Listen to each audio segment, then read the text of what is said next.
Hey everyone, it's Doc from Bros and Dragons, and I wanted to tell you guys about an amazing company that we are proud to support throughout our whole corporation, and that is Wormwood. The quality and commitment this company has is amazing and supports all nerd endeavors. There is only one acceptable outcome for their craftsmen, a product that they can take personal pride in and absolutely satisfied customers. If you are unsatisfied with your product for any reason at all, they will fully refund or replace the item free of charge. They always guarantee their products. Whether you're looking to buy deck and card boxes, dice vaults, hero vaults, dice towers, personal or tabletop dice trays, or some other accessory such as card sleeves, dice, tile trackers, leather playmats, or more, this company is top of the line. They even do custom orders. They call the wood that they use Core 16, and I encourage you to go to their website for more information on this. So when you are in the market for tabletop or nerd gaming needs, think Wormwood first.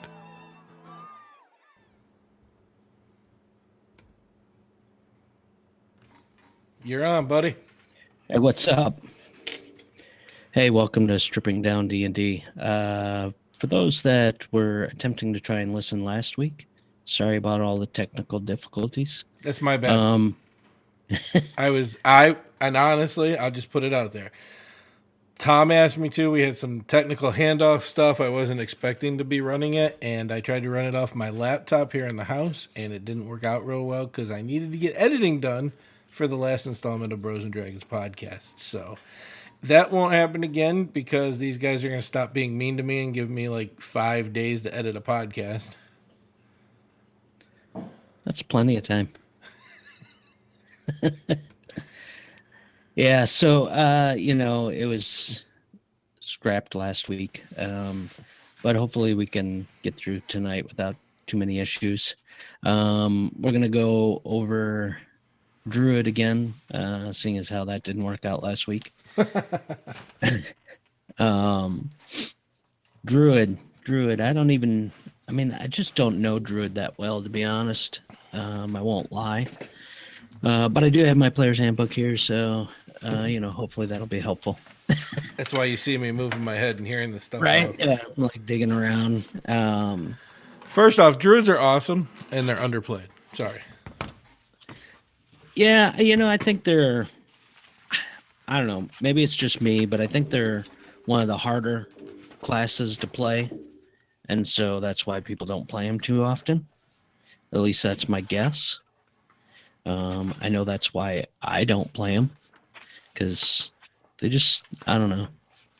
There's a lot going on, a lot to keep track of. So if you're new to D&D, might not be the character class to try and play. Big difference from old, though. I remember 2E, Mary, you and I had conversations about that. I wanted to play a druid, but I would be stumped at certain levels because there was only so many druids and there was only one archdruid. Right. Yeah. Yeah.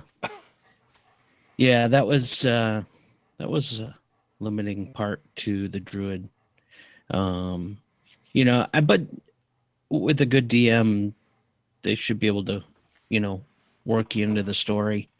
But now I don't think that's the case anymore, right? No, yeah, there's no limitations. Well, it went to the way of Thaco. And I mean, let's be honest, Thaco was good and bad. I know people don't like, bring back Thaco, but Thaco was a little bit more honest of a hitting system because there were different hit numbers for wizards than there were for fighters and there were for rogues. Right. And it was a little bit more honest, put a lot on the DM. The new system without Thaco makes it way easier. It makes it easy for newcomers to DM, which is great because there's not enough of us people that DM. And there's really a lot of people that are players, even veteran players, could not DM. There's a storytelling aspect to it that you can get a brand new DM who do way better just picking up the books for the first time than you would a veteran player trying to DM. So, but a little digress there. I kind of miss the system. It had good and bad things about it. I gotta say, I don't miss Thaco.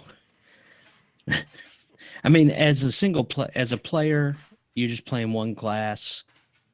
It wasn't too difficult to pick up, but as a DM, it sucked because you're like, oh wait, the cleric is hitting now. What's the Thaco for this? Oh wait, the fighter's attacking. So the Thaco is, and so for those that have no idea why we keep saying Thaco, it's 2-hit armor class 0.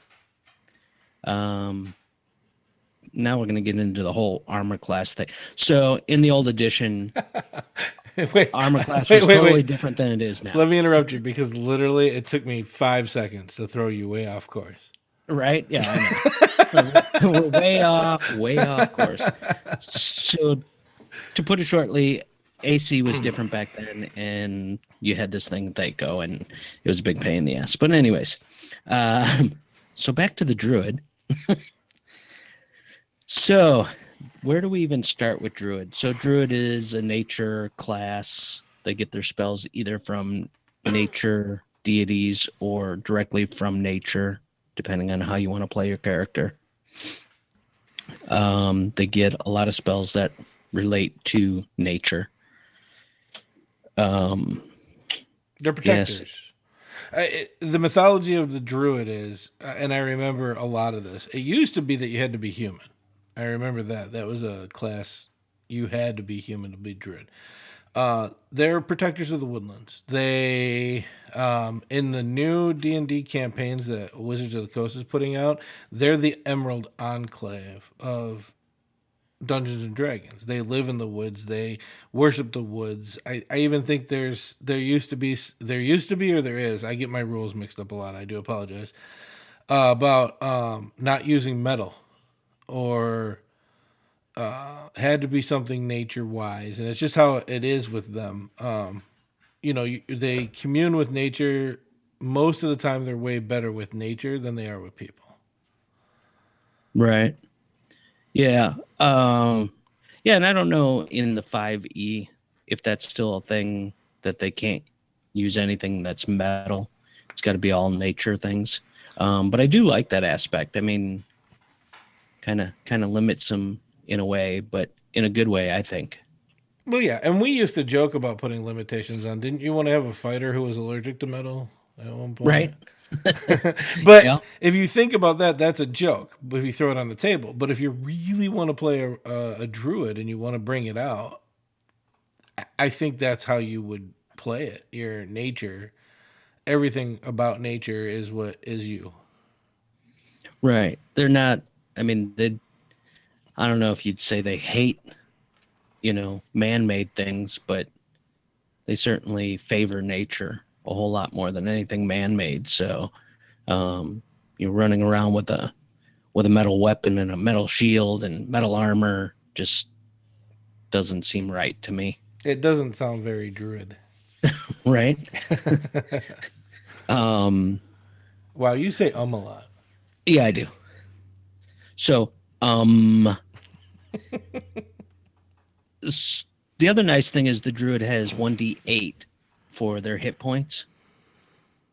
And I believe, or maybe I'm wrong, but wasn't the old one 1d6? Oh, yeah, I didn't play. Remember, because it was so limiting, I was like, fuck it. Yeah, I didn't play a druid back then, but for some reason I'm thinking it was 1d6. All right, and let me just throw it out there. Go to send an email to brosendragons@gmail.com. Let me know if you want to get a 2E group together. I will play a druid. We will see what it's like. Yeah, good luck with that. I know a guy who could DM it. I'm not talking about you. Okay. Shout out to Robbie Johnson. Was an army buddy of mine, and literally they just play 2E. I tried to get them into 5E. They like it, but the whole family doesn't, so they stick with 2E. But he's a very good DM, too. Nice. Yeah, I mean, I probably, if I went over the books again, I could probably jump right back, but I think I have one of your books. Do you? Didn't you let me borrow the DM? I don't know. I'd have to look. They're over there, but I'm not really sure if all of them are there. The good news is if I have it, it's closer to you than it is to me right now. All right. I just have to run up a few miles, huh? 18 miles from you, 2,065 from me. Nice. How dare you drink Coke on this show? Oh, so good. No way. Oh, I'll switch it up. Hold on. Dr. Pepper, baby. Here we go. Someday they might sponsor me. I'm not saying they won't. I'm just saying if you know anybody who works for Dr. Pepper, please give them the email address for this show, which is what? strippingdowndnd@gmail.com. All right. Is that an N or an ampersand? N is in November. Sorry. Archer popped into my head again. I said M as in Mancy. Nice. That's helpful. Hey, before you get us off topic again. What? See, I did it again. So intelligence and wisdom is the way to go for the druid. Most of your spells are off of intelligence. I think that's the spell modifier. Or the spell, modifier. No, I'm wrong. No, it's wisdom. Wisdom. Yeah, you got me thinking for a second there. Right? Oh, I was Nocturnal. confused. Hi. Hi, diddly ho, neighbors. I love that, by the way. How's it going? Simpsons episodes all the way. So what else can we say? Wild shape. Are we going to get down into the nitty gritty? They're a support class. Let's start off with that 100%. All right, they're a support class. But they do some massive damage, though. They can, but They can. again, everything that you're going to hear about druids is because they support, and they're unique support. In like your bard right off the bat is their support is crowd control, and if you guys don't know what I'm talking about, just if you pick up any player's guide, look online, get the PDF, and look through the spells list. It'll kind of explain it to you. So where druid is, not only do they support their class, it is going well. You should get in here. It's a support class, but it's a support class that can adjust. So we were talking about it, but wait, hold on. But can't druids be the best tank because 2 health bars with wild shape? Yeah, and I was just about to say that. In a detrimental situation, they can become anything the party needs. They can become melee. They can become spellcasters. They can be the focus or tank. I hate that word. I don't know why we still use tank. But they can be the focus of attacks. Yeah. That's the new kids. No. with their video game tanking. I know you're old, so I'll throw it in there. So it's technically, I think the first one ever was the World of Warcraft version, where you had to have a tank, so many tanks, so many healers, so many DPS ranged, so many DPS melee to do different raids and stuff. So it's one of those things that's stuck. I don't like it because we've done it. We play all the time with different things without any tanks, without any healers. And somehow we luckily pull it off once in a while. Right. Yeah. But I mean, they can be, the nice thing about the druid is you can be really anything. Your support, and you bounce back and forth for what's needed. You need some healing. Okay, they can do some healing. You need someone to stand up in front and take a beating. They can do that. Stand back and just fire spells. They can do that. But don't worry about that. I'm going to pocket that one, Nocturnal. It's a good question, but we'll cover it when we hit Wild Shape. Oh, okay. So yeah, I mean, they can do pretty much anything that you need them to do.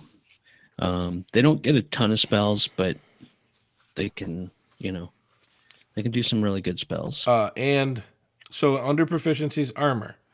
Light armor, medium armor, shields. Druids will not wear armor or use shields made of metal. In your face, Tom! Awesome. See, I wasn't sure. Yeah, there I go with all my ums again. Son of a bitch. Yeah. And anybody who's ever listened to the podcast, and you're like, wow, he doesn't do that a lot on the podcast. That's because I put 20 hours of editing in, mostly taking out his uhs and ohs and taking out Keith Ross's so and. So and yeah. Those are stall tactics when I'm trying to figure out what the hell I'm talking about. But anywho, so when you get to what is it? Second level, you get Wild Shape and Druid Circle. Druid Circle is basically you get to choose either the circle of the land or circle of the moon. It's basically what do you call that? Just extra feats that you get, right? It's a little bit how you want to play it.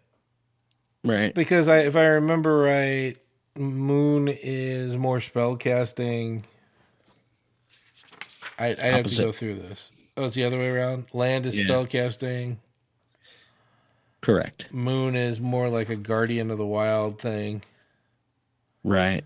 And that's where they get combat wild shape, which is where she was saying, or he was saying, I'm not really sure, I can't see who it is, that commented about you get basically 2 sets of hit points. Because in combat wild shape, you basically become the creature. Once those hit points get knocked off of the creature, you come back to your regular shape, human, elf, whatever race you are, and you have full hit points for your character. So you basically have, you've just regenerated all your hit points in a sense. So, which is what most people go with, just because that's kind of a no-brainer in a way. You turn into a creature, you have their hit points. So say a black bear, and I don't know exactly, but we'll just say they get 12 hit points. So at second level, you've got 12 hit points. You're a black bear. You get their attacks. You got their hit points. Once you get knocked down those 12 hit points, you turn back into your regular self at full hit points for yourself. So at second level, what would you be like? Somewhere in the 10 to 16 hit points or whatever it is. You think right off the bat you have 8. Right. With your con modifier, say it's 2, just an average. So that's 10 right there. And then you get another D8 if you take the average. Yeah, you're right. It puts you about 18. Yeah, something like that. So basically going into combat as a second level fighter, you could be somewhere around 30 hit points going in, which is pretty good. So you mentioned wild shape, and we have a question from Nocturnal, which is cool. See, now you got me doing it. So we're going to touch on that. So at second level, your wild shape, your max CR, or I always get this wrong. I always say creature rating, but I think it's combat rating, right? Or challenge rating. Challenge. No flying or swimming, speed. That doesn't say that you can't be something that flies and swims. You just can't use that ability. Right. And the example they give is wolf. Why would they do that? Because everybody picks it and wants to, why can't I be a gigantic, well, what do we got here? Giant scorpion or other odd things. Simple. It's about balance. Everybody always asks me about the rules. There's a lot of questions to the guys who write the rules at Wizards of the Coast. The honest answer to everything is it's really about balance. Recently, they came out with a class you haven't talked about yet, but it's my example. They're talking about the Ranger UA that they put out. And I know you and I talked about that. Right. They said it's super unbalanced and they wouldn't use it in the game. Now there's been some play testing. So they're going to go back to the drawing board with it. Well, why not? It's awesome and everybody wants to be that Ranger. Well, no crap they want to be that. Especially your min-maxers. All they want is the best. So, right. Yes, theoretically you could become a fish on land Not if you wanted to die. Your DM and you need to talk things over. That's all it is. I would give special occasions to different things if that's what you wanted to be. But if you just wanted to be a straight up fish flopping on the land, yeah, sorry, I'm not gonna help you out much there.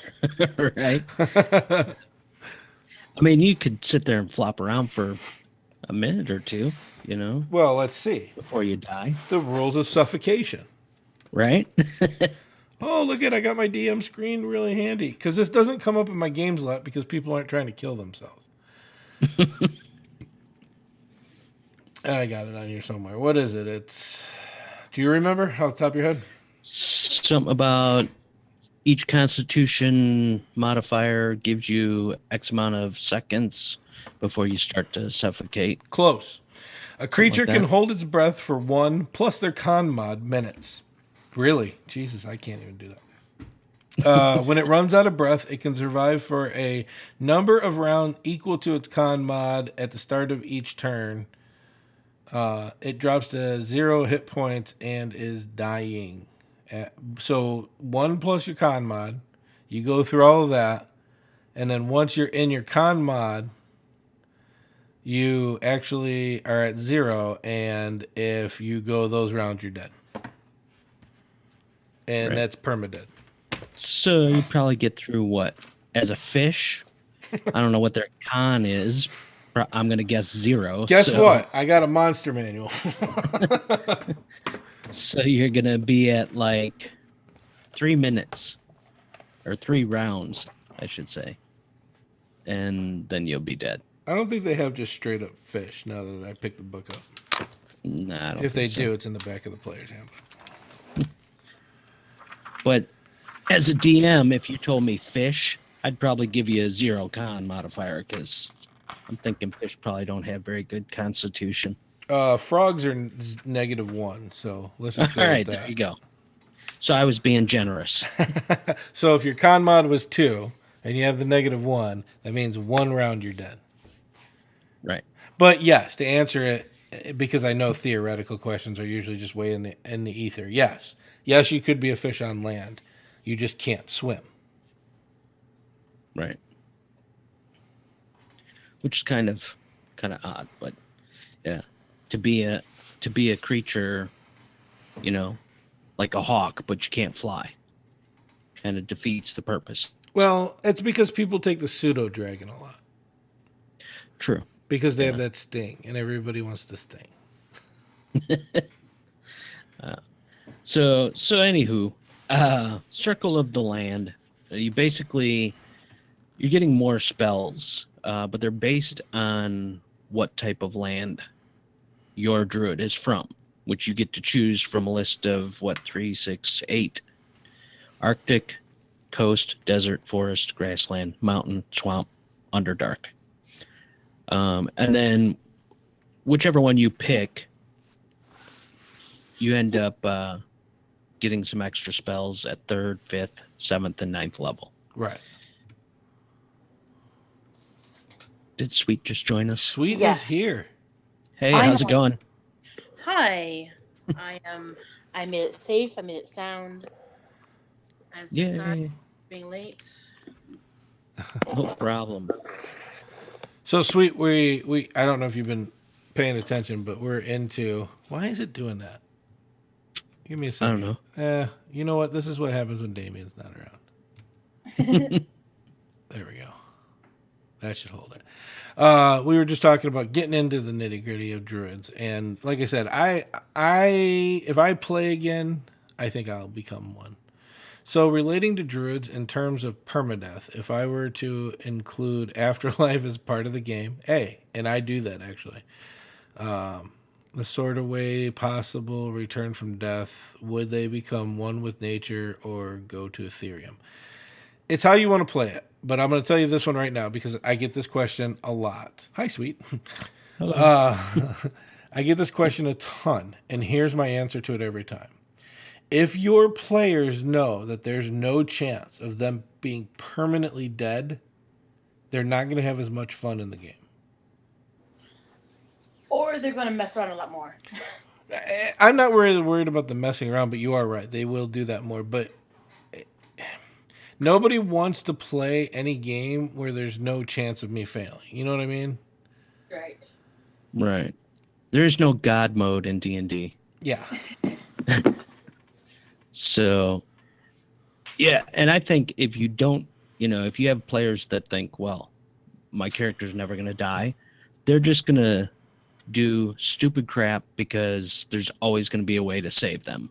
Right. You're not at first level thinking, oh, I can always bring my character back. They're going to run up and attack a dragon. You wouldn't do that if there was a chance to die, I don't know about you two, but I play where if I'm DMing, you get one free before level 5. Yeah, I mean, I understand, I get that. But I was just trying to make a point of, you're going to have characters doing stupid crap that they shouldn't be doing because they know, oh, my character's never going to die, Right.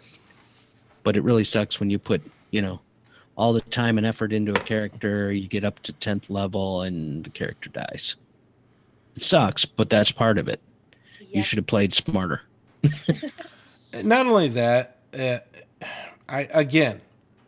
just me personally. You need to take some chances. If you're not taking chances, you're not playing the game. Right. I mean, yeah, you don't want them totally avoiding everything constantly. Right. I like to start off, and Tom, I've DM'd many groups for us. My favorite is always to start off with them being normal people doing normal things and finding out there's something extraordinary about them that they need to figure out. Right. Because to me, the heroes, the player characters, are above and beyond your natural human, your natural any sentient being. So if they're above them, why? There always has to be that point. There's something different. If you listen to the podcast, I'm starting to hint on that.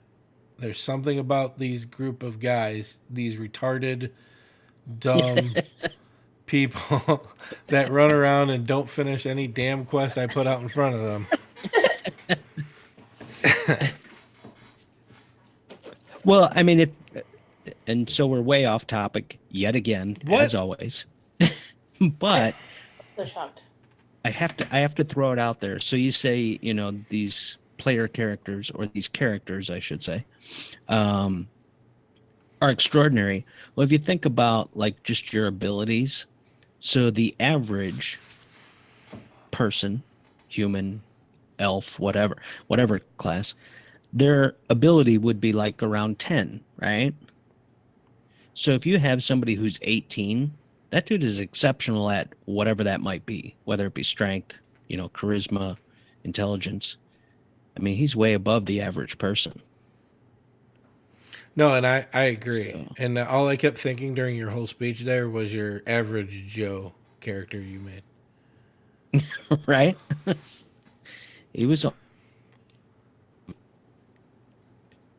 He was what? We lost you for a second. What'd you say? What's that? You said he was and then it locked up.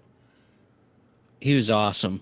He was awesome. He's just completely average numbers, It was great. It was cool. It was awesome. But anyways, back on the subject. Yeah, so we're talking about the Circle of Land, right? Right. So the Circle of Land, the reason I say that that's all spells is you get those extra spells that I had mentioned. And I'm not going to go through every single spell because, well, there's a lot of them. But you also get a bonus cantrip. And that's always a great thing because cantrips, although they're not high level, kill a dragon type spells, you can just keep casting them all the time. So they're awesome in that way. Shillelagh. Right? And isn't there, well, let's see. Druidcraft, guidance, mending, poison spray, produce flame, resistance, shillelagh, and thorn whip. Right. So people, power levels. See, I get that. People jump over certain ones, and people choose spells again just to destroy. They don't, and that's why I like throwing puzzles in my games. Bet you wish you had a spell for that now, didn't you? Right? But those are your basic ones. And druids right off the bat, that's not a lot, and it kind of limits you. But you're a druid. I mean, get over it. Yeah. Shillelagh is probably your go-to. Cast a spell Shillelagh. on your weapon to make it stronger in damage, and makes it Right. magical. And that's a cantrip, people. And mending. Mending always comes up. Somehow, some way, mending always comes up. Oh yeah. Somebody breaks some shit that needs to be fixed. But if you look at the spells, it kind of gives you an idea, is what it is. That's what they did. I think that's what you're kind of getting at. Your Arctic spells, they're about slowing things down cold. What you would originally put cold spells into. Your coast spells, that there's going to be a lot of water stuff in there, but right off the bat, it talks about like Misty Step and stuff like that, because I guess mist and misty. Desert. What was that? I said Misty Step. That's a good spell. It is a good spell. Desert, that's more of you're in the middle of nowhere. So I think, let me look real quick. I think you can actually make like mirages. Yeah, hallucinatory terrain. Yeah. Your forest, your plant growth, your spider, grasslands. I mean, everything just kind of associates with that. And there's no such thing as like which one's better. Where is your guy from? Right. Yeah, exactly. I mean, it's part of the story of your character. Don't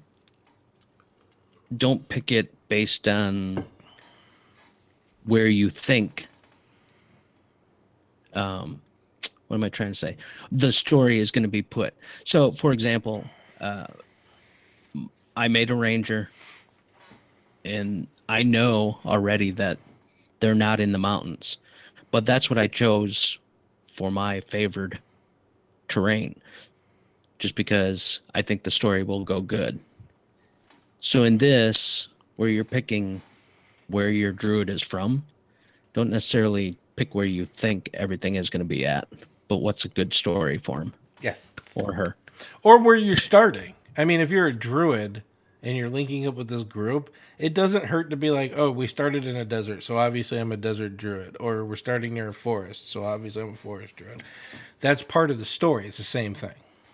Right. Yeah. Because your DM's not going to leave you there. We're evil. That's how we think. Yeah. Yeah, things usually change. The location where you're going and where you're coming from usually is two different things. I like the natural recovery with this, by the way. The what? Natural recovery? Yeah. You can take a short rest and get some spell slots back. Yeah, that's nice.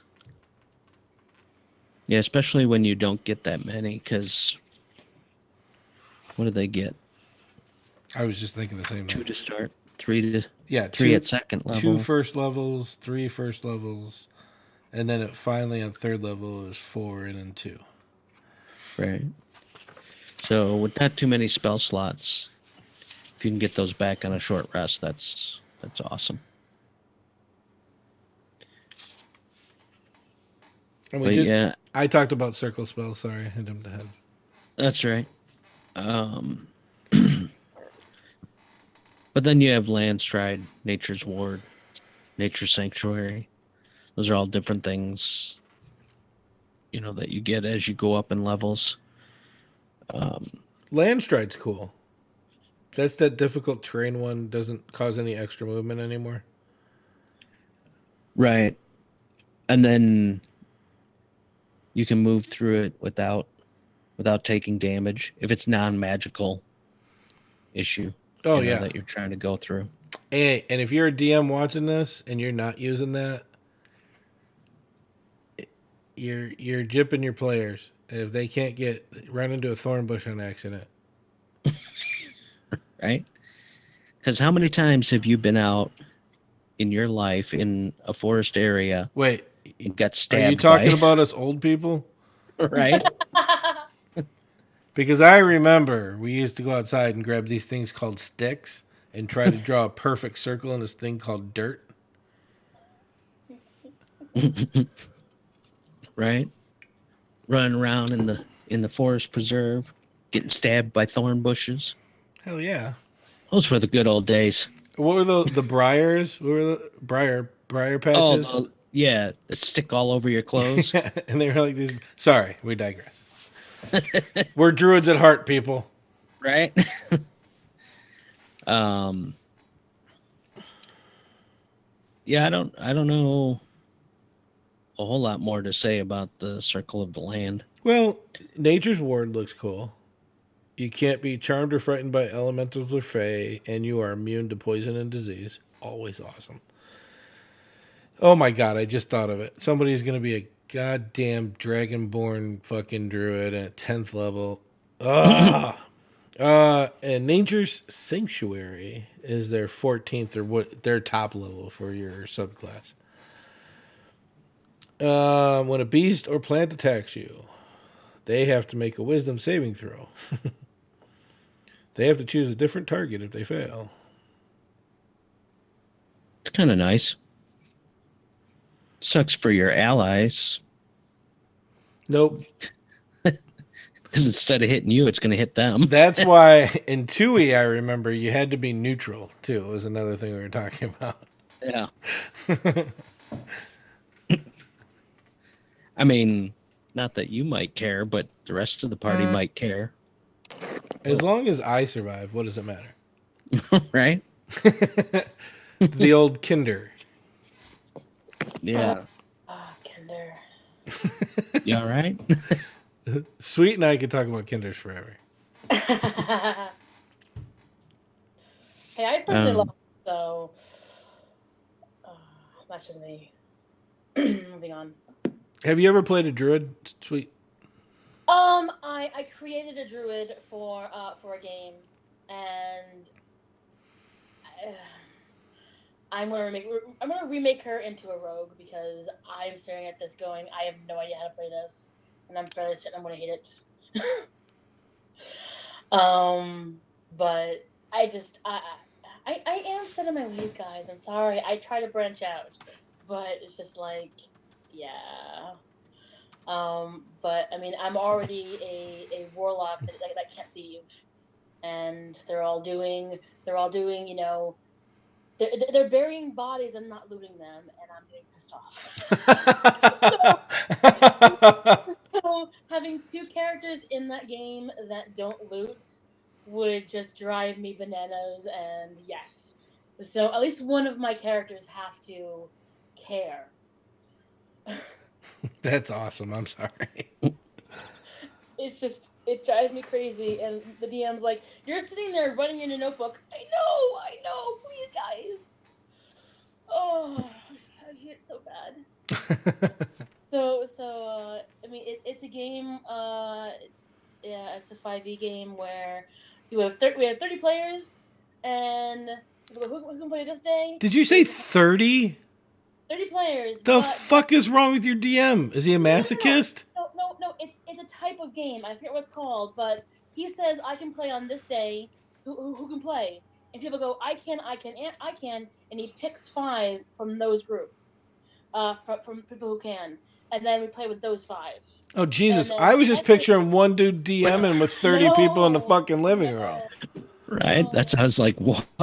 All right, we've been playing for 8 hours. We got through the first round of this fight, so everybody have a good night, and I'll see you next week. No, it is called something. I don't know what it's called. I can re-ask him. But yeah, it's So, but I want to have 2 characters in that game. One being my warlock, and I tried to make a druid, but I can't bring myself to play her. So I asked the DM if I can make a rogue, and he's like, "Yeah, sure." He didn't play her yet. So I made a druid. I want to play one now. I made one. Somebody contact me who wants to DM. That's brosanddragons@gmail.com. Just so you can play a druid. Hell yeah. All right, so I think we covered land pretty much. Mhm. We got Circle of the Moon as your other choice. There's only 2 choices. We kind of touched on a few things. Combat Wild Shape is like the first thing you get at 2nd level. Basically, it's Wild Shape. You turn as a bonus action rather than an action. And while you're transformed by the Wild Shape, Oh, can you use a recover bonus hit points. Huh? That's the one where you recover hit points. Right. You can use a bonus action to expend 1 spell slot to regain 1d8 hit points per level of the spell slot expended. Fuck that shit. You're not cool enough to die like the rest of us? What the hell? So yeah, you can. I mean, you could really survive a lot with that. Because you think, what, at 2nd level you got how many spell slots? 3. 3. So you can. Well, you can only be what? Challenge rating 1? 1/4. 1/4. So I don't know how much they have for hit points, but Like 12 to 16 max, I think. yeah. So you get hit, you expend a spell slot, re-heal yourself. Get hit again, heal yourself again. Get hit again, heal yourself again. That's your 3 spell slots. Now when you get hit and you get knocked down, you revert back to your normal form and you're back at full health points or hit points again. Yeah, that's actually And really it's- cool. Yeah, and at 2nd level, you're probably not going to be fighting something that's going to be hitting you that often before it gets killed. I'm sorry, you played in my games, right? Yeah, but still, I mean, come on, you got 5 people attacking something. I mean, yeah, there's the possibility, but for most 2nd level characters, Oh, you're hey, not going to need all that. circle form. Starting at 2nd level, you can use your wild shape to transform into a beast with a challenge rating as high as 1. Right. My bad. At 6th level, you can go up. Wait, at 6th level, you can transform into a beast with a challenge rating as high as your druid level divided by 3 rounded down. Huh. Could be pretty big. I am making a moon druid. So Yeah. I do want to point something out.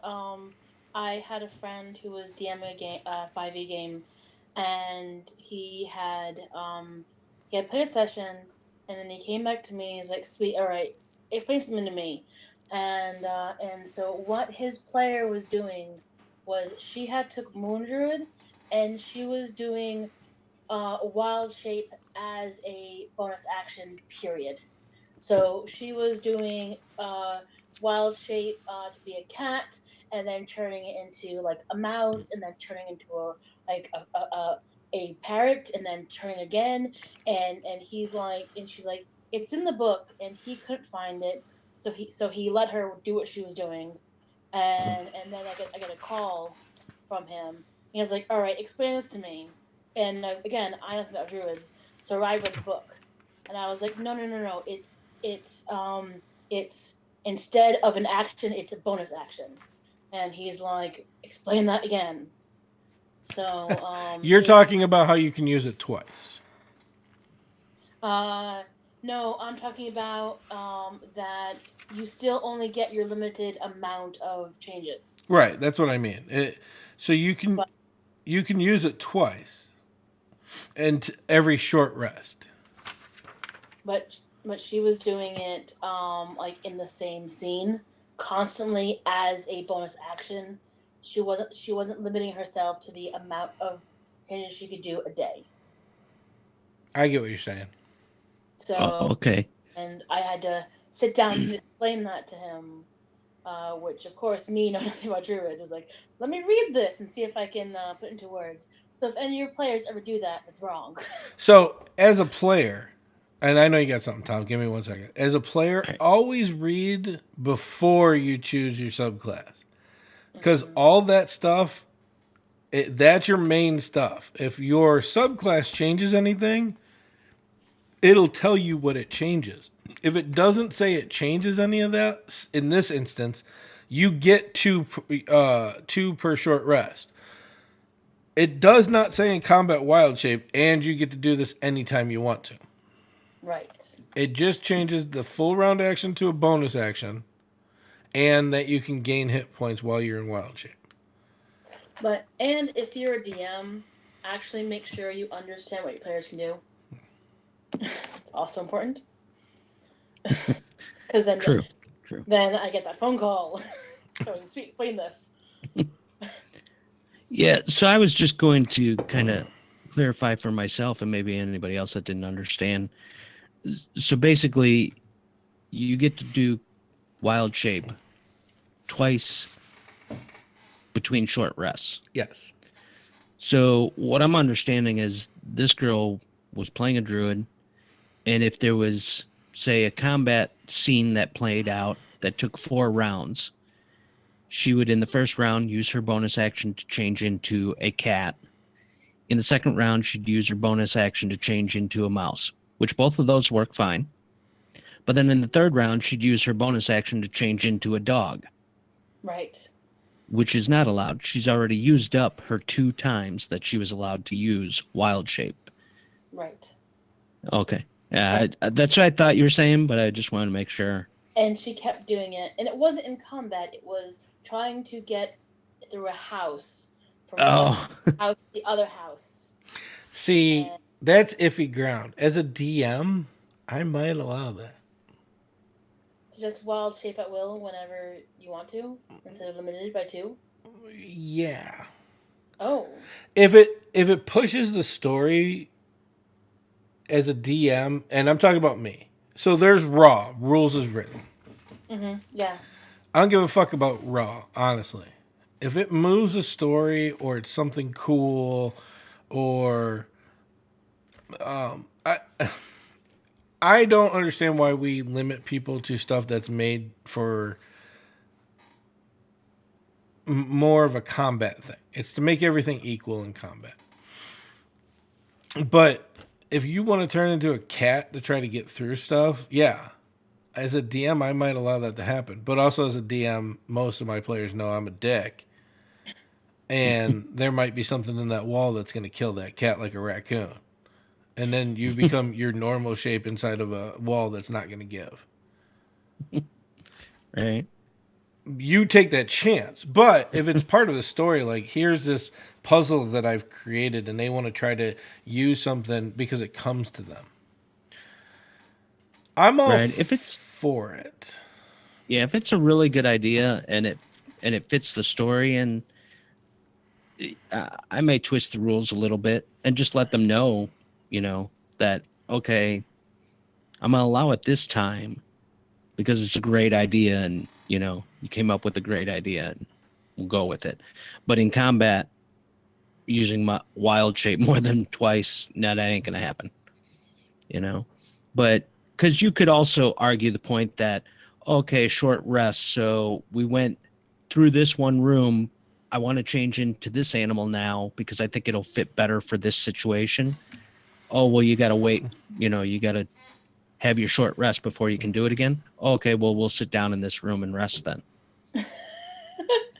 So I mean, you could potentially do that. I mean, why not?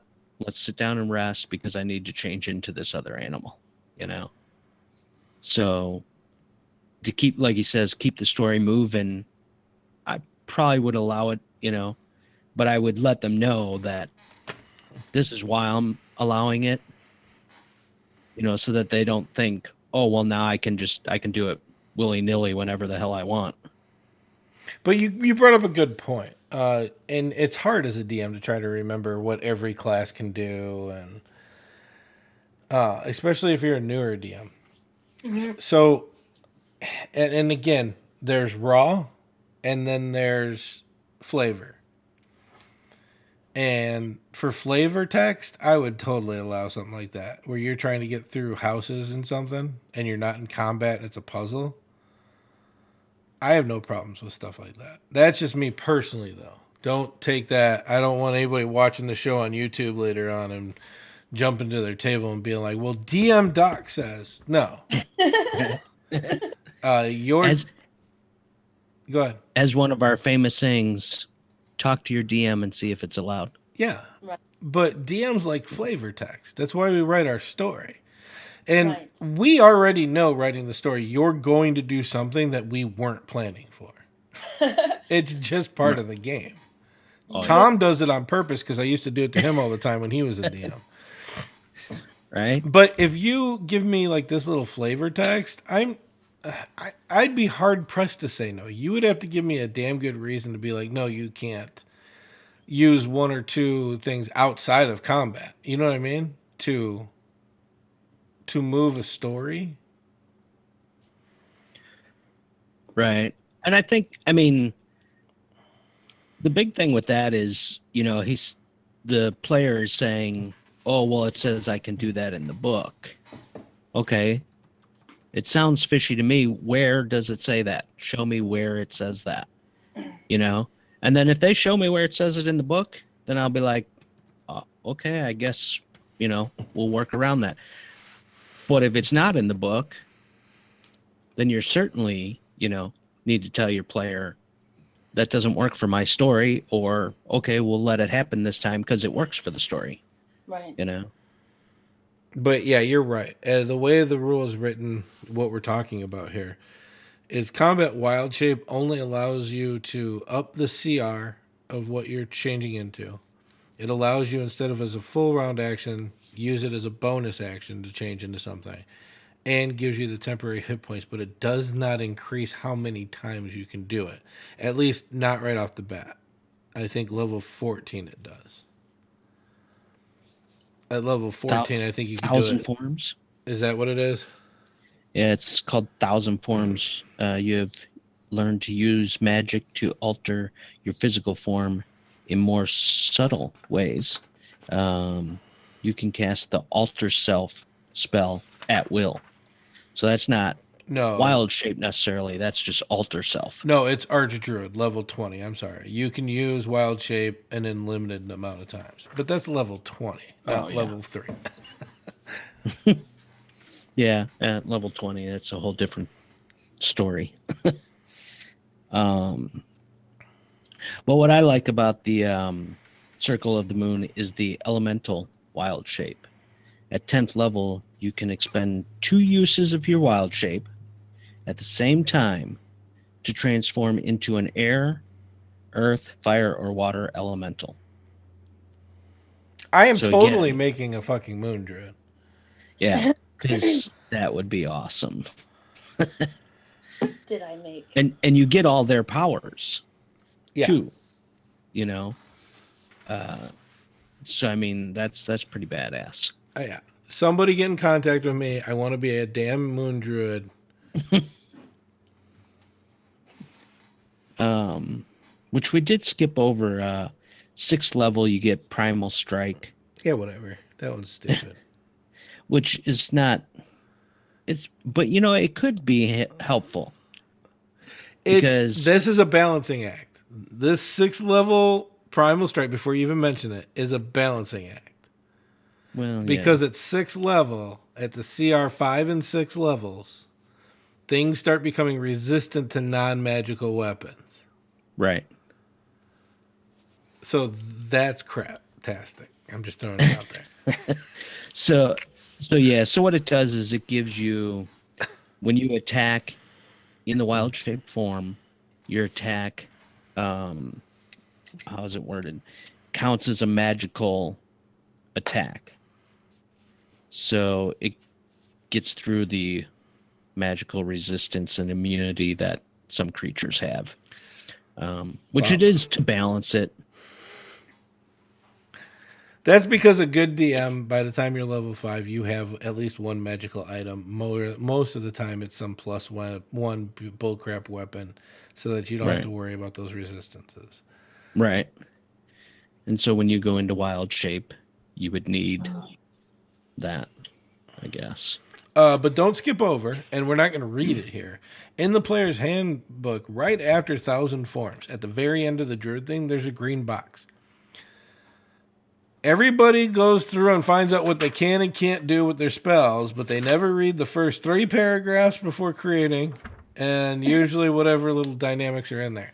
If you're going to do a druid, do us all a favor and read those things and play a druid. Be that Tolkien-esque fantasy. And what I mean by that is the pure mythology fantasy that there is, or whatever changes that your DM makes to make it your own. Have some fun with it. That's all I'm saying. Yeah, which, I mean, through all of these, read the whole chapter, whatever you want to call it, section of whatever character you're going to be choosing. Don't skip. Don't skip. Or skim. Skipping are bad. It's like get to know the character that you want to be. You want to stop a brand new group of people dead in their tracks as a DM, ask them, why would you be talking to that guy? How does your race relate to them? Right. Because it's in the book. And I will guarantee you that at least 8 out of 10 people are going to stop in their tracks and be like, I don't know. What are you talking about? Right? Yeah. But yeah, I don't know what else to say about Druid, really. And I'm looking at my character that I made, the druid character I made, and for some reason, the DM switched the sheets, so I can no longer find what druid I am. It's great. In your face. It's absolutely great. Would you mind right now, Tom, if I played a short commercial? Sure, go ahead. We have a new podcast that we are helping out, trying to give them a little bit of traction, and they're awesome. They do have some nerdy stuff on there. It's not all nerdy, but I will let their commercial explain it a little bit more for you guys. So, there are several ways to raise money for a good cause. Some do it by running marathons. Some host high-dollar dinners. And some just do it by clever interneting. We here at the Watch Your Mouth podcast employ a different approach. Wall-to-wall, filthy fucking language. Go to a grocery store, I'm like, I know exactly what I need. I get in there, I'm like, yeah, the did I even come here for? With our charity swear jar, every fucked up utterance from our unfettered gobs is a dime in the right direction. The motherfucker's a mouth breather. Gaming, movies, life musings, it's all here. Served on a bed of fucks and garnished with a crown of... Shut the fuck up! How the fuck did we get here? Fuck all that goddamn a jelly bean. So if you want to hear us do good things with bad words, check out the Watch Your Mouth podcast on iTunes, SoundCloud, Facebook, or online at wympodcast.com. And remember, swearing is caring, so watch your mouth.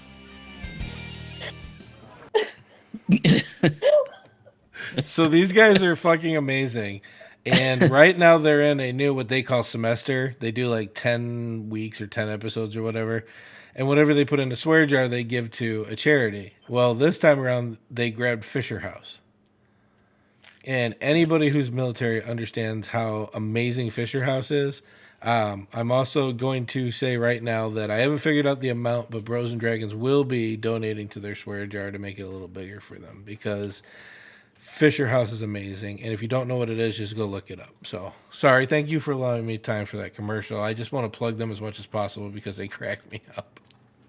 That was damn funny. And a good cause.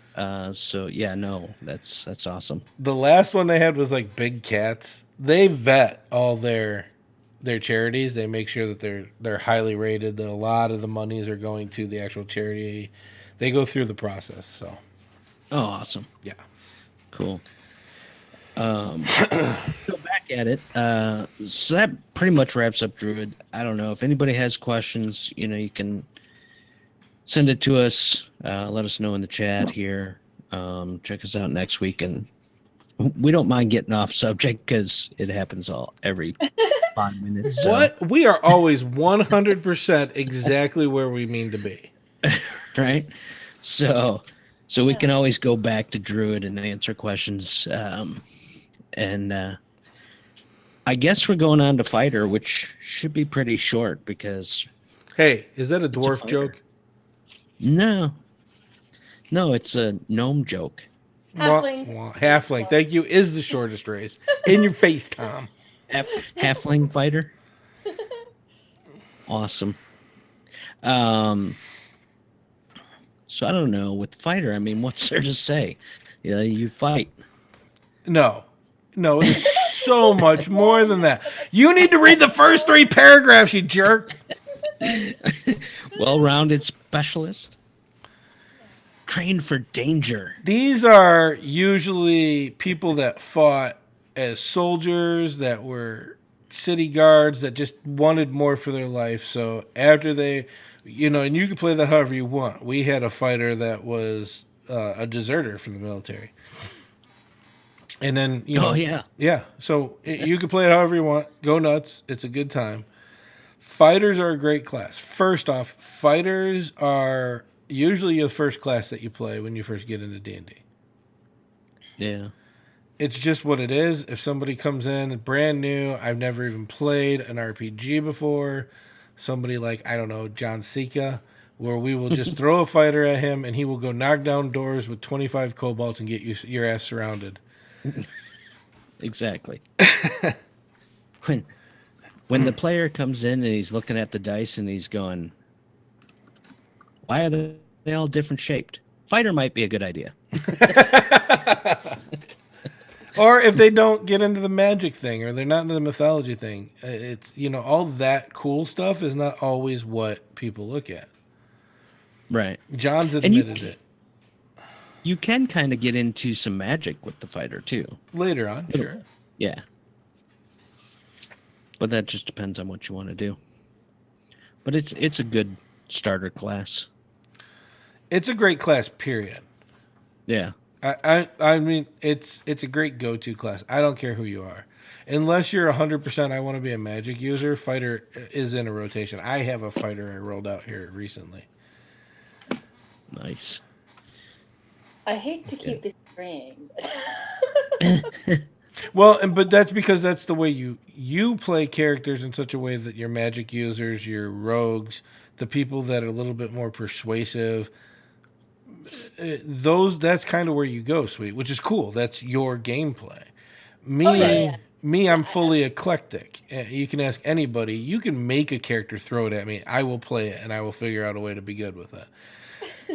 But fighter is always a great go-to because your fighter opens up for other things to be possible. And as a DM, I want character building. I want to be able to build your character up. And it's easier for you to be like, I was in the army. I can get your character involved with stuff like that. I can have you running into people you know all the time. I can have something from your past come up and take the whole party on a backwards road. I love the fighter class. That and in a combat, it's just kind of like, what do you do? Well, you charge in and you start swinging. And you're a little bit smarter than the barbarian. A little bit. But I think the nice thing that they did with the fighter in 5th is, well, I guess they started in 3rd with the fighting styles. And then you got martial archetypes to choose from, which makes the fighter more of an open kind of character rather than just I go in, I swing, I go in, I swing, I go in, I swing. That does get old, I think, for anybody. But with the different fighting styles and the archetypes, it kind of opens that character up more to do some different things. Well, that and superiority dice. Yeah. So other than the fact that, they start off with the second most hit points. It's a 1d10, and then your con modifier, obviously. But that's nice. obviously. Always more hit points. More. The Excuse best me. part about this class is when you open up the book, you'll notice that it's a very small column all the way up to 20th level. And the reason that that's great is because you don't have to worry about short rest, long rest. You don't have to track spell slots. You literally can buy 100 dice out of Amazon for less than $20. Pick out all the D6s, D8s, whatever it is for that level, and put them on the table and go, I have this many dice. These are my superiority dice. And when I use one, I will move it off of the table. But the first thing that they go into is the fighting style, which would be archery, defense, dueling, great weapon fighting, protection, two weapon fighting. Mm-hmm. So those are right off the bat, like one of the first things you're going to make a choice with the fighter. And you already have way more than any other class has to choose except for cleric at first level. Yeah. But it's nice because you can, there's so many different stories behind each one that you can be, which, I don't know, I've played archery and I think two weapon fighting. And I've done protection and great weapon. Well, I've done them all, but I really like protection and great weapon fighting. Somebody took dueling and ended up being pretty good for them. And then, of course, if you're brand new and you take defense, nothing wrong with that. Give yourself one more AC. Yeah, exactly. Archery, I mean, that's pretty, you should be able to figure that out. You get a +2 bonus with any attack that's a ranged weapon. And then defense, +1 to AC. Dueling, which I've never even really paid much attention to it. You wield a melee weapon in one hand and no other weapons. You gain +2 bonus to damage rolls with that weapon. That's pretty nice. Oh, yeah. Great weapon fighting on a roll of 1 or 2 on a damage die for the attack when you're using a great weapon. What, you get to re-roll the die. You must use the new number, even if it's 1 or 2. Oh, yeah. But that's Then Mike cheated last night. Yes. Oh, Max. Now talk with As they always do. And Max, this is from me. You know better. You're trying to cheat the system. What is protection? You've played that before. Yeah, protection is so you want to think tank, that's the one that you want. This is the one where if somebody's in 5 feet of you and you have a shield, you can use it as a diversion real quick to cause disadvantage against the attack against your buddy. That's nice. That's nice if you have more than just yourself up front. But and this is where one fighter and magic users, that probably wasn't going to come into play too often. Right. It's great when but you have to remember the little subtleties. This is your reaction. So once you use that on your turn, you can't use it again. Till your next turn. Right. Yeah. All right. I see a bunch of stuff going up the screen, but I can't Oh, see that was what it says. that was me. That was me. Oh, okay. Yeah. I got your screen. Don't worry about your chat. All right. Sweet talks to everybody, and I'm watching your screen. So that's protection. Then you got two weapon fighting, which is pretty awesome. And it brings When up a you good engage- point. Hold on, before you go too far. Go ahead. That 2 weapon fighting brings up a really good point. You can 2 weapon fight and not have 2 weapon fighter. Okay? Right. So you could swing and then use a bonus action to swing with your other weapon. Your offhand weapon, you do not add any of your modifiers to. I do not want to hear you people yelling at me when I see you at a comic book store and I offer to DM a game and we're halfway through and you're like, I'm going to make a second attack. And then I say, yeah, just roll your D20 and that's your number. But I get my... No. No, you don't add anything. It is a second given attack. Yes, you get it. You're lucky that there's no penalties like there used to be for having 2 weapons. Right? Yeah, those were terrible. When I was But, your age. Right? But yeah, no proficiency and no modifier Right. bonus to that second attack. Unless you have 2 weapon fighting from the fighting style. Right. And this doesn't give you the bonus to hit, by the way. This only gives you the damage bonus. Right. Yeah. So, excuse me. So, yeah. So, don't add your strength modifier in that second attack.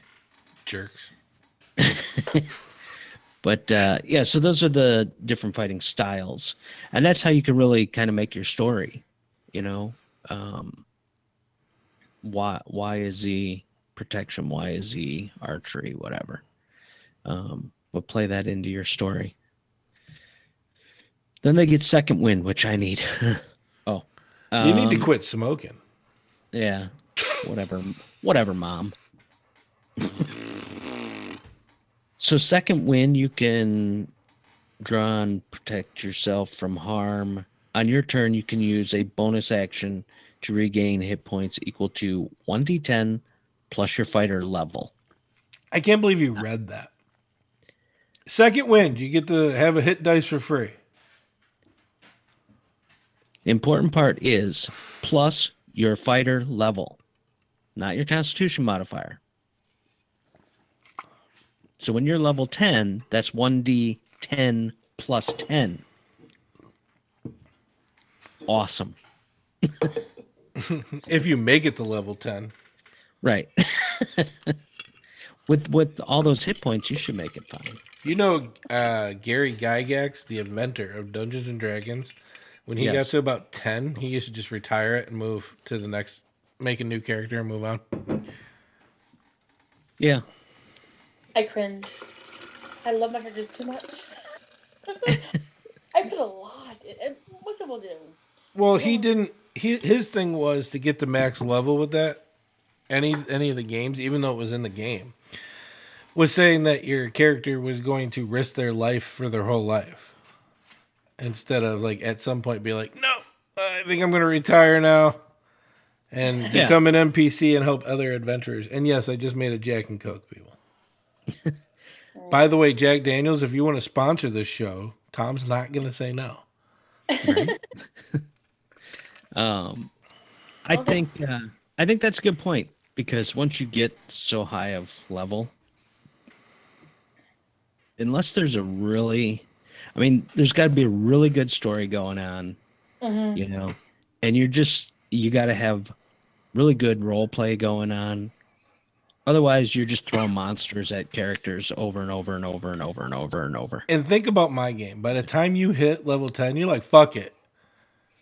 I've made it this far on pure luck. I have seen everything that there is that tries to kill you in dark places, and I'm done. Right. And I got a lot of gold because I give away gold like a motherfucker. And I am just going to go do something where things aren't trying to kill me all the time. Right. Yeah. You don't see the 65-year-old guy on top of the skyscrapers doing the rivets in the steel bars. I wonder why. Right. He's given up taking his chances. He's like, fuck it. I made it. Done, son. And if you think about how long it would take to level up Cool. and use All right. and use time, to go by, your character's going to age. By the time they're 10th, we'll even say like push it to 15th level. How old is that guy? Oh, you skipped over that part of Druid. What? Timeless body. Starting at 18th level, the primal magic that you wield causes you to age more slowly. For every 10 years that pass, your body only ages 1. Okay, so maybe the druid might still be out there. No, I'm saying it's such an important part. They put it into the book, people. Right. So if you think about like a fighter, So he's wearing heavy plate armor, carrying a great axe, big backpack on his back. And at 40, 50, 60 years old, he's going to be running around in some cave somewhere. I don't think so. I heard there's treasure over here. Fuck it. Right? Fuck it. Which cave? No. There was a giant eyeball that shot shit at me in that one. I'm done. What was that? Only thing I think about this is that I just saw Color of Magic, Terry Pratchett's, and Cohen the Barbarian, who is like in his 80s, and he's still beating up cultists, and he has no teeth. This is what I'm picturing with this fighter being like, no teeth, traveling everywhere, like just looks horrendous, and he's like, I'm still fighting. With his walker. He picks his walker up and hits a button, and it's actually 4 swords. By the way, because I haven't seen Color of Magic, do it. It was awesome. I have not. But anyways, I took us way off topic. Did you see that shit? Right? Bam. It was relevant. It was relevant. Yeah, something like that. So see what happens to your fighter if you don't retire. Boom, there you go. If he doesn't retire and you don't give him arthritis as a DM, some osteoporosis, and probably pancreatic cancer, I don't know. No teeth. And no teeth. Hey, Right. If your fighter is 50 years old and nobody stuck a finger up his butt, he's going to have to pee every 15 minutes. Nice. I'm here for it. So let's see. What else? Where were we? Action surge. At second level, you push yourself beyond your normal limits, blah, blah, blah. You can take one additional action on top of your regular action and a possible bonus action, which doesn't make any sense to me. Why? So you can take a bonus action, Okay. So an action, and additional action. here's kind of what it's saying. So fighters are a little different. So when you attack, you get a second attack. Not as a bonus action, just a second attack. Not till 5th level. But that's what I'm saying. Yeah. So you get to do that with your action surge. It's like having a whole nother turn. So you have 4 attacks then. 4 attacks. But that's only once per short rest anyways. Right. The It doesn't action matter. surge. It balances So- out. But if Right. if shit's hit the fan, I'm DMing, 2 people are on the ground dead. 2 people are left in the group. They're trying to fight something. Neither one of them are your primary attack sources. Say like I killed Captain Martin Firewell and Alicia. And there's just a ranger and Grogon the Smasher, he's cool. Around you know, Grogon, if he was a fighter, has that action surge to try to dish out a little bit more. Because your only Right. chance is to kill that thing. Because if you try to run, I'm going to chase you. That's how Right? man, it did not take long for the Jack Daniels to kick in. But I will hunt you down I'm just kidding. All I have to be is faster than the slower guy. That's right. That's why you always have a dwarf in the party. That's right. Let him fall behind. But so that's action surge. You get to do that once per short rest. And then I think at 17th level, you get to do it twice in between short rests. Yeah, something like that. Yeah. And if you're at 17th level, ask yourself this. Why are you still playing the same campaign? Right? Some It's long campaign. I'm not saying it's not possible, sweet. I'm not attacking anybody. I'm just asking why you're still here. How fucking messed up is your world that you have to keep going? Well, I mean, we played some characters to like 16th level. Yeah. And what if they're evil? What if they're the ones screwing the world up? Well, then they're gonna succeed, or they're not gonna gain levels. I mean, I can understand. I mean, if you've got a long campaign that everybody's enjoying, sure. In that campaign we're talking about, where we have level 18. By the way, I've got my little. Yeah, there she is. I got Sheila right here. See. But when you have those campaigns that go that long, we did that with 2 DMs, and you know, in the way my mind thinks, where I'm already 20 steps ahead, I'm balancing 3-4 games, remembering everything from them. It's just how my brain works. But at that point, it was getting kind of like, all right, time to try something new. Yeah, not to mention, we all got our asses handed to us by a bunch of CR7s and less. No, we got our ass handed to us by one of our party members that fireballed us. That's very true. The people that are the creatures around us just kind of did some extra damage. It was that fucking fireball at our feet that really did us in. No, I was getting off topic. Well, we're talking about fireballs because the important thing is, if you have more of an armor class, it'll do shit against fireballs. And if you had that extra attack, you could take all those extra people out. Yeah, that's true. And at 9th level, you'll be indomitable. Can you say it? No. I think I screwed it up anyways. Indomitable. Indomitable. Indomitable. You can re-roll a saving throw that you fail. Just because. If you do so, you must use the new roll. And you can't use this feature again until you finish a long rest. That's at like 9th level, though, right? Yeah.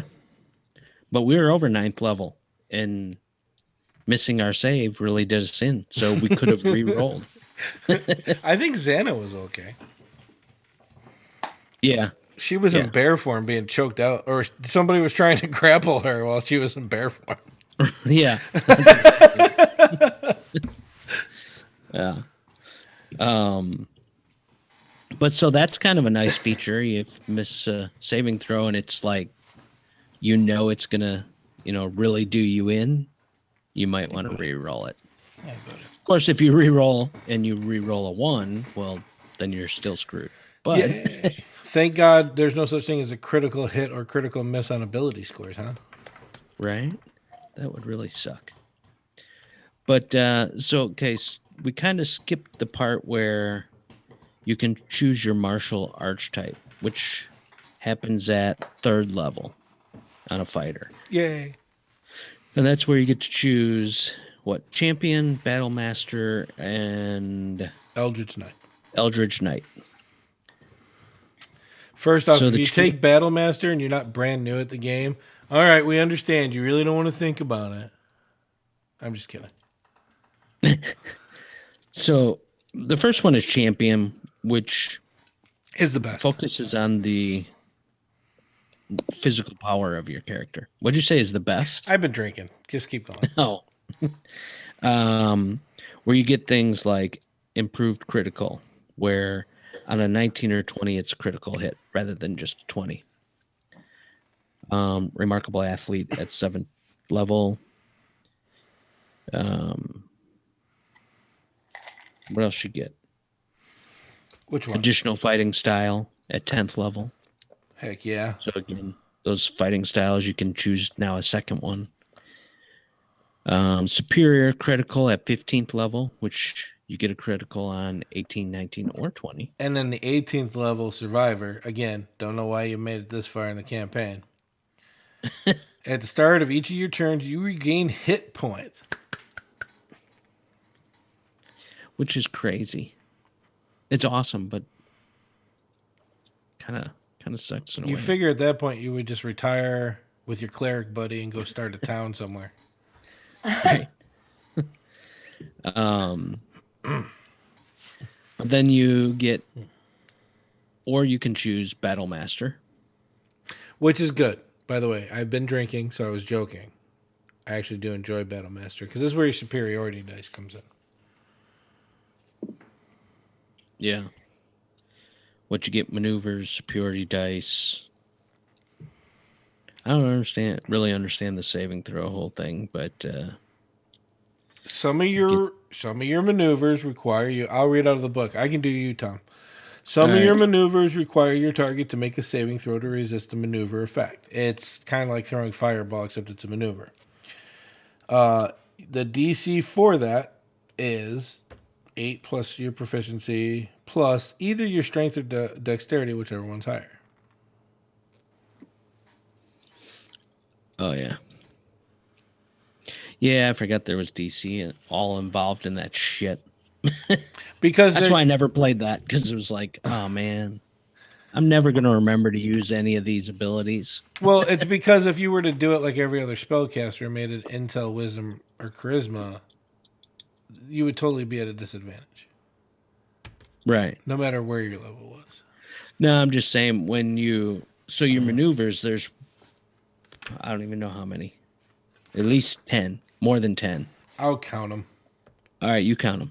But so there's a bunch of them that you can choose from, which they're awesome if you remember to use those things in combat. Yeah, there's 16 of them. 16. All right. So let me find So- one with a DC so you can kind of get an idea.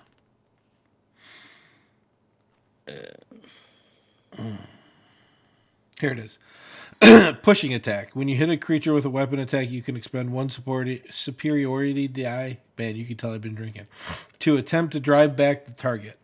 You add the superiority die to the attack's damage roll, and if the target is larger or smaller, it makes a strength saving roll.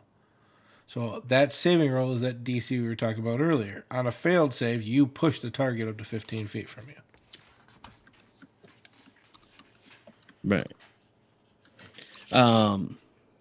And there are some really cool ones, but like I say, I know me as a player, I'll constantly forget to use it. I just be like, attack. Oh, damn, I should have used the push attack. But there are some really cool ones in there. I know, looking through it, there was some that I was like, oh, that would be kind of cool. And when you're going through those, remember your fighting style. So if you're, for example, protection, a distracting strike would be good to go with that. But I mean, I'm not going to read every single one of them, but there's ones that work together. No, good. and there's a lot here, so go read them. Trust me. These are actually one of the free ones on the PDF given from Wizards of the Coast. Oh, that's right. Awesome. So you have that.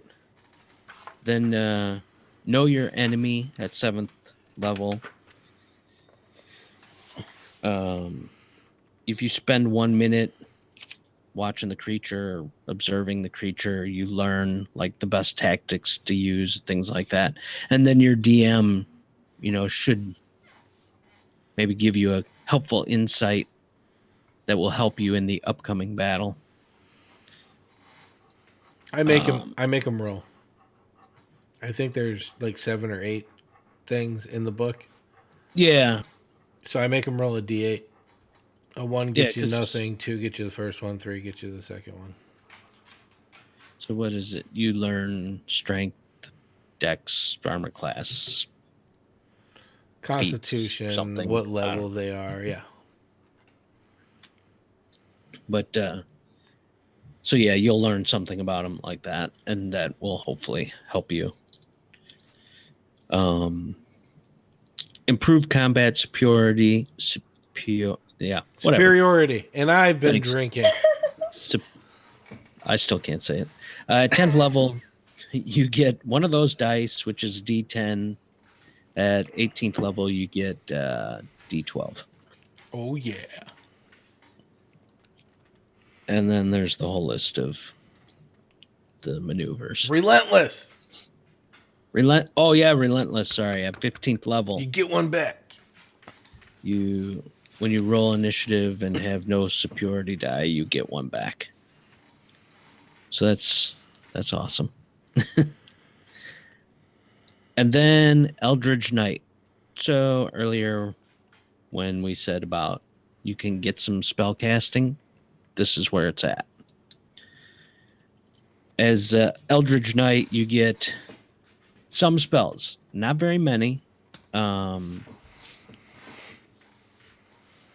that starts at 3rd level, and obviously as you go up levels, you get more and more. But you get cantrips. It's off the sorcerer. I gotta look. Let's see. It's Intel. I know that. Wizard spell list. Oh yeah, that'll make it easy. You can pick spells off of the largest spell class at there is. Right? But I mean, when you're picking the spells, I mean, you should be picking spells that would be useful to a fighter, you know? Not I don't know. I can't think of a spell right off the top of my head that really would not fit. But I could. Really? First off, it should be the Druid spell list so you could use Shillelagh. Yeah, I suppose, but I'm just thinking like ones that like dancing lights. Why would you take that? Why wouldn't you? I mean, it would be funny, but I'm thinking as a fighter, you would take more things like. But this is when things like, no one wants to be a human because of dark vision. Well, if you have dancing lights, boom, fixed. And have dancing lights go down the hallway. In your face, Tom. Just saying. I mean, you take whatever you want, but I'm just thinking, wouldn't you take something more like True Strike or, But you can't True Strike them if you can't see them. She's making great. Well, that's a good point. Thank you. But couldn't you get light instead of dancing lights? Or blade ward so you don't get beat up? Is daylight one of the ones in that one? Well, it's certainly not a cantrip, but I think daylight is a higher level spell. You need daylight. Listen, if your DM starts talking about there might be drow in this campaign, you want daylight. No, you want blind those motherfuckers and then kick their asses. Or fairy fire. I've been drinking. And you always got to get Thunderwave. Yes. Actually, I heard something on that, and John's not going to be too happy. Why? Apparently, the number one rule, the guy who actually created the rules for 5e said that as your guy is on the corner of that cube. So it's not all around you. You can direct the cube. Yeah, I heard that too. I don't know. Well, that goes back to what, Raw? That is the Raw. That's what I'm saying. Are you sure? Yeah, I know we're getting off subject now because that's like my go-to spell with every spellcaster. It's Sage something. Sage Advice, I think, from Wizards of the Coast. Look it up. The guy answers questions all the time. And he answered that one. And he even, I think he kind of hinted that wasn't Raw, but that was their intent. Right. See, that's what I'm saying. If you play it as it's written, it says it's centered on you. Yeah. Which would imply that you're in the center of that cube. I agree. And I've been drinking, so I don't know where the argument is. But the number one rules guy did say, as long as you're touching an edge is the purpose of that spell. That's what they meant to make it. Right. Which makes more sense to me anyway. I did hear that, but I'm just saying, if you read it out of the player's handbook, it says it's centered on you. The player's So- handbook says you don't need the player's handbook to play this game. Right. But all I'm saying is you may get into that argument, So it's there you go. There's both sides of it. I like the fact that they say you could be on the edge of it. That makes it, but it does make it more fun if you're centered on it, because then it just blasts everybody. No, friend or foe. And I agree 100%. And I'm going to prove a point too. I have had the suspicion that nobody from the podcast actually watches this. So do not tell them. And then one day I'm going to have somebody do it that's an enemy and watch them just flip out. Right? Because I've used that spell plenty of times Oh, yeah. and nailed friend or foe. It didn't matter to me. You're But- coming short on time, though, buddy. Yeah, we are.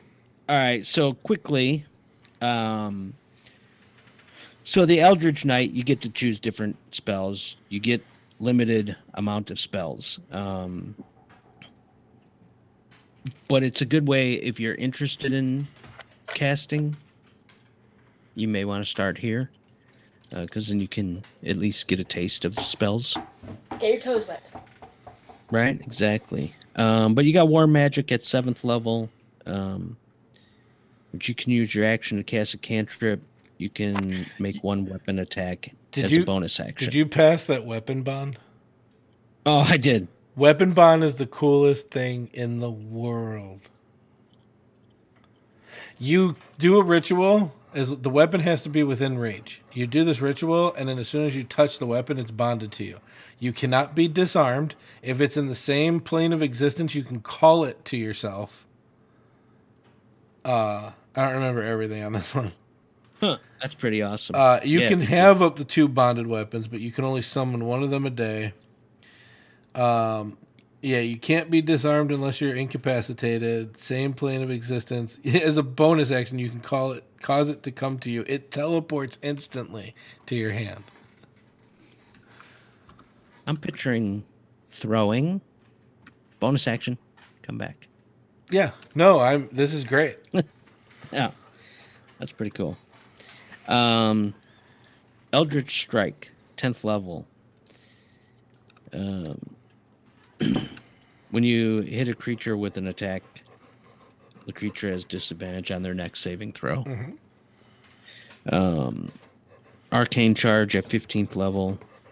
You have the ability to teleport up to 30 feet to an unoccupied space when you use your action surge. So that's pretty cool. That might get you out of a bind if you're about to get knocked out. Improved War Magic at 18th level. You get to cast a spell instead of just a cantrip and then do an attack.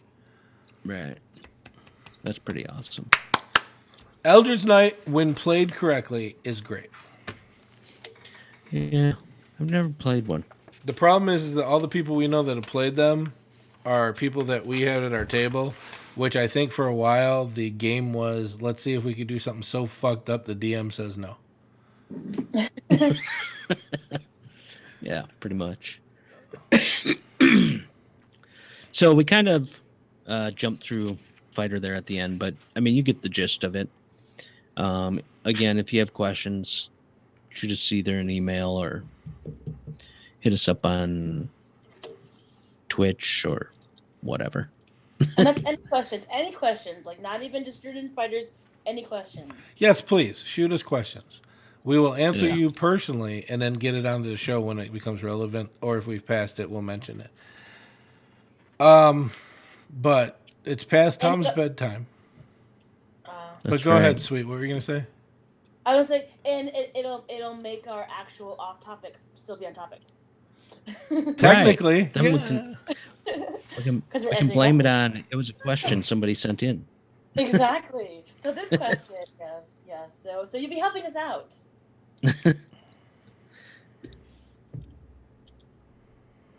Yeah, so we're gonna close it up here. We've went a little longer than we normally do, but that's all right. You can check us out here every Thursday live on the Twitch channel in case they're seeing us on YouTube later. Twitch.tv/Bros and Dragons. Yeah, what he said. Where we cover some topic and hardly ever stay on topic.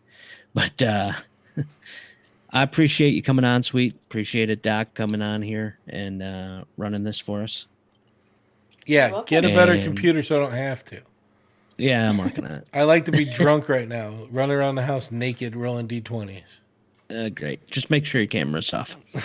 Oh, moving on. Yes. Bad joke. Very bad joke. Moving on. Oh, Oh, I'm exhausted. I had 3 hours of sleep, and I had work, and I'm exhausted. So. all right. So what are you guys plugging? What are you guys telling us? go ahead, Sweet. My bed's over there. That's all I got. I'm tired. So, I'm done. Next All week right. I'll be so lucky. I promise, guys. You'll have your usual feedback. All right. Doc, what's going on? Oh, I run this little company called Bros and Dragons, and we do quite a bit of stuff. First off, you can catch up Menkoya every Sunday night, 7 p.m. Central, 8 p.m. Eastern, where I DM a session of players that are turning out to be like every other player that I've ever had, going through and creating the long-lost legal assassins guild of Menkoya. I also do this little podcast thing on the 1st and the 15th. The Bros and Dragons podcast comes out. You can follow the new crew and the new players playing the new crew. But son of a bitch, it's getting confusing. So just join us on the 1st and 15th, wherever you find podcasts. Just search Bros and Dragons. And on the 8th and 22nd, we have our Out of Character podcast, which will play on the same channel, and where Adam, our Facebook guru, will be on there interviewing our guests or even the players, and has threatened to even talk to me about what's been going on in the game and how we are, and where we're going. Yeah, this, yeah, that. Besides that, please go check out WMY Podcast, Watch Your Mouth Podcast. It's WMYpodcast.com, or you can find it wherever you get your Bros and Dragons podcast from. Awesome. Yeah, I heard the one interview, the first interview. I don't know if there's been a second yet, but it was Yes, pretty funny. there has been a Oh. second interview, but it was off of what we just recorded. So on the 15th, it'll be released. On the 22nd, we will release the interview with our guest player, who was, I'm not going to say anything, but I'll use initials. TFFN. All right. So well, we're out of here. Check us out next Thursday, 8 p.m. Central Standard Time on this Twitch channel. And we'll see you later. Woohoo!